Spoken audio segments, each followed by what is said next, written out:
L'écho pour tous, présenté par Mehdi Littin. Madame, monsieur, bonjour.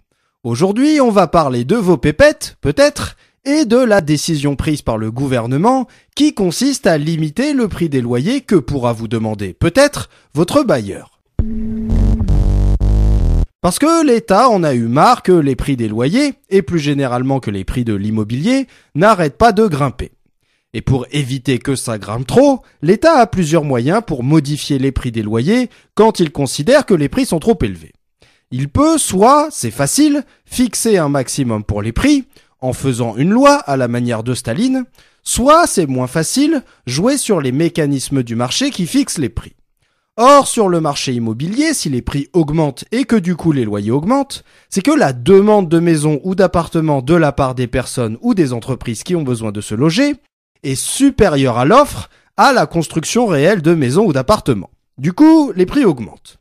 Alors ça, c'est le côté économique, beau, neutre, bon père de famille, mais dans les faits, ça pose un problème social, dans la mesure où ce phénomène de prix élevé a pour conséquence que les personnes qui doivent payer leur loyer, souvent pas trop riches, doivent utiliser une plus grande partie qu'avant de leur salaire pour payer leur loyer à des propriétaires qui, souvent, sont plutôt riches et souvent grâce au mérite d'un héritage. Par ailleurs, l'augmentation des prix de l'immobilier, ça pose un problème parce que les personnes qui achètent pour la première fois une maison ou un appartement doivent se saigner pour pouvoir rembourser leurs prêts et que, du coup, seuls celles et ceux qui ont la chance d'avoir des parents non pas communistes mais un peu pétés de thunes quand même, peuvent se permettre d'acquérir leur appartement ou leur maison grâce à un don de leurs parents.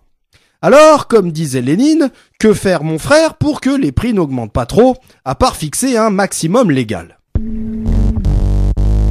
Eh bien, il faudrait boucher les oreilles des enfants qui seraient à proximité, il faudrait que l'État conduise une politique publique qui viendrait au secours des mécanismes défaillants du marché.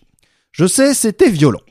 Il faudrait donc, attention gamin, bouche les oreilles, que l'État prenne à sa charge la construction des logements qui manquent dans certains coins, c'est-à-dire soit qu'il utilise ses propres terrains, soit qu'il achète des terrains qui ne lui appartiennent pas, soit encore qu'il achète des terrains non constructibles et qu'il les transforme en terrains constructibles par un simple jeu d'écriture. Et il faudrait que l'État, une fois qu'il a ces terrains, demande à des maçons, des plombiers et des décorateurs d'intérieur, parce que quand même, il y a beaucoup d'énarques dans les ministères, de construire des maisons et des appartements qu'ils revendraient soit au prix du marché, soit, attention gamin, bouge-toi les oreilles, en dessous du prix du marché.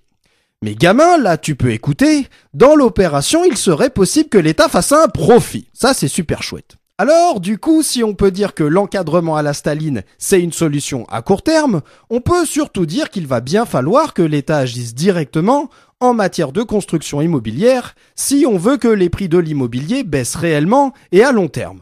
L'écho pour tous, une chronique écrite et présentée par Mehdi Littin sur Marmite FM 88.4.